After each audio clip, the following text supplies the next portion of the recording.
हमारे हेमंत जी को इसीलिए जेल में भेजा गया क्योंकि वो एक आदिवासी थे। अगर वो रघुवर दास होते तो उनको हिम्मत नहीं था कि उठा लेता है ऐसे। क्या हेमंत सोरेन के निकल जाने से जेल से फायदा होगा आप लोगों को? निश्चित फायदा होगा।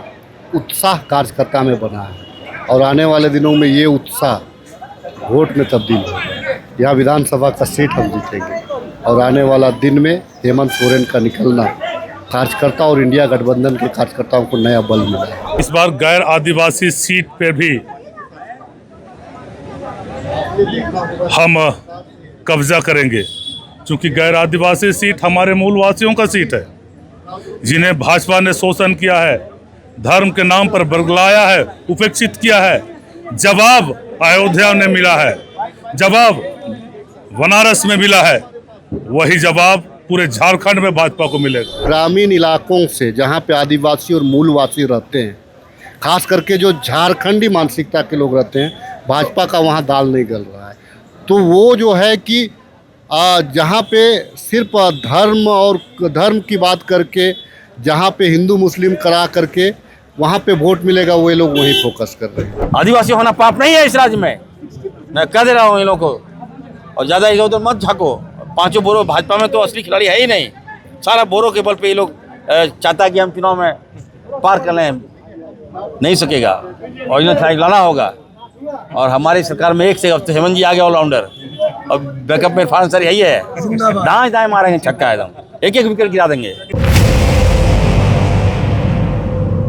हमारे साथ खिजरी विधायक राजेश कश्यप हैं। दादा, हेमंत सोरेन बाहर निकले, चुनाव शंखनाद की तरह भाषण दे दिए हैं। क्या हेमंत सोरेन के निकल जाने से जेल से फायदा होगा आप लोगों को? निश्चित फायदा होगा।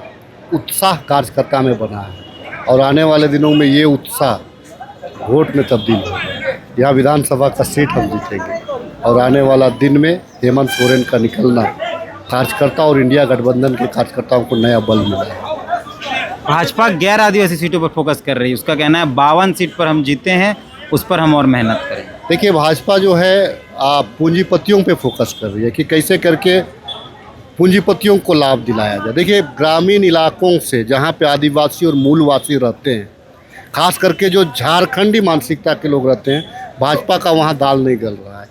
तो वो जो है कि जहाँ पे सिर्फ धर्म की बात करके, जहाँ पे हिंदू मुस्लिम करा करके वहाँ पे वोट मिलेगा, वो लोग वहीं फोकस कर रहे हैं। और आने वाले दिनों में जनता भी जान गई है, इसीलिए जान गई है, जिस रामलला की वो लोग बात कर रहे थे, वो रामलला का जो दीवार था जिसको प्रधानमंत्री ने उद्घाटन किया था, वो भी ढह गया। अब रामलला इनको ढहेंगे, इन तमाम लोगों को ढहेंगे। आदिवासी मूलवासी के चेहरे में चमक आ गई है। अत्याचार जुल्म पाप नहीं करना चाहिए आपको। सत्ता ठीक है आती जाती रहती है, लेकिन आप बेगुनाह को आप फंसा दे रहे हैं। 8.5 एकड़ कौन बड़ी बात है, ले लीजिए हमसे, जिसका नाम लिखवा लीजिए। और दादा परदादा यहीं रहते हैं, बहुत ज़मीन है हमारा, दे देंगे। अब ये कर रहा है वो कर रहा है, बताइए। मैं महिम को धन्यवाद देना चाहता हूँ कोर्ट का, इन्होंने इंसाफ किया। हम लोगों को उम्मीद थी 5 महीना पहले आप मुख्यमंत्री को घर में घुस के उठा के चले गए, आज वो विधायक बरी हो गए। बताइए साहब, ये क्या तरीका है? अच्छा लगता है क्या? इसीलिए हमारे हेमंत जी को इसीलिए जेल में भेजा गया क्योंकि वो एक आदिवासी थे।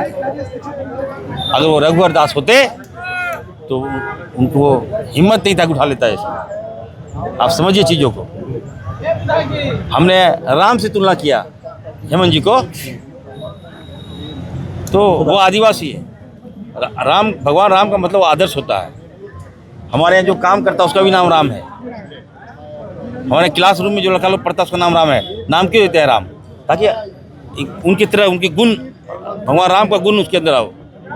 हमने एक आदिवासी को मैं भगवान राम से संज्ञान क्या दे दिया, मुझ पर केस कर दिया। अरे क्यों? कौन सा पाप? क्या आदिवासी को पहचान नहीं सकते हैं क्या आप? कल वोट लीजिएगा क्या? ये क्या तरीका है आप लोग का? आदिवासी होना पाप नहीं है इस राज्य में, मैं कह दे रहा हूँ इन लोगों को। और ज़्यादा इधर उधर मत झाँको। पांचों बोरो भाजपा में तो असली खिलाड़ी है ही नहीं। सारा बोरो के बल पे ये लोग चाहता है कि हम चुनाव में पार कर लें, नहीं सकेगा। ओरिजिनल खिलाड़ी लाना होगा और हमारी सरकार में एक से अब तो हेमंत जी आ गए ऑलराउंडर और बैकअप में इरफान सर यही है, दाएं दाएं मारेंगे छक्का एकदम। एक एक विकेट गिरा देंगे। 25 है ना, 11-12 सीट नहीं आएगा भाजपा का। चलिए क्या धन्यवाद। कहेंगे फोकस करना चाहती है। मेरा फोकस यही होगा, बीजेपी को मेरा नसीहत होगा, यार देखो यार, मुद्दे पे राजनीति करो, ठीक है, और किसी के साथ गलत मत किया करो। हम लोग रघुवर दास 5 साल थे यहाँ, हम लोग उनकी योजनाओं के खिलाफ जो गलत थे उसका विरोध किए, ना कि रघुवर दास को जेल भेजने का काम। इतना ज़्यादा ये लोग गांठ पाल लेता है ना, ये गलत है। हमारे साथ विधायक विक्सल कोंगाड़ी हैं, इनसे समझते हैं कि कितना महागठबंधन को फ़ायदा होगा हेमंत सोरेन के बाहर आने से। अभी आप लोग सब मंच पे थे, कार्यकर्ताओं का हुजूम था, हेमंत सोरेन ने यहाँ से चुनाव का बिगुल फूंक दिया है। कितना फ़ायदा देख पाते हैं हेमंत सोरेन के जेल से बाहर आ जाने के बाद? फायदा तो पूरी जनता देख चुकी है। पिछले विधानसभा चुनाव में 28 आदिवासी सीट में से 26 आदिवासी सीट में जीत हासिल की थी, और 5 लोकसभा में से 5 के 5 हम जीते हैं, और लोगों का उत्साह पहले से ही चरम पर था। और अब हमारे आदिवासियों के नेता हेमंत सोरेन जी अब जेल से बाहर आए हैं, उत्साह और उफान मार रही है, और ये तभी थमेगा जब 2024 का विधानसभा का चुनाव के बाद पूर्ण बहुमत के साथ, भारी बहुमत के साथ, जब झारखंड में झारखंडियों का सरकार बनेगा, तभी ये उबाल थमने वाला है। भाजपा अब गैर आदिवासी सीटों पर ज़्यादा फोकस कर रही है। 52 सीट उन्होंने कहा है कि हम इस पर काम करेंगे, जीतेंगे। तो क्या लगता है कि भाजपा सिर्फ गैर आदिवासियों के सीट को फोकस करते हुए आदिवासी सीट को छोड़ देगी? इस बार गैर आदिवासी सीट पे भी हम कब्जा करेंगे, क्योंकि गैर आदिवासी सीट हमारे मूलवासियों का सीट है, जिन्हें भाजपा ने शोषण किया है, धर्म के नाम पर बरगलाया है, उपेक्षित किया है। जवाब अयोध्या में मिला है, जवाब बनारस में मिला है, वही जवाब पूरे झारखंड में भाजपा को मिलेगा।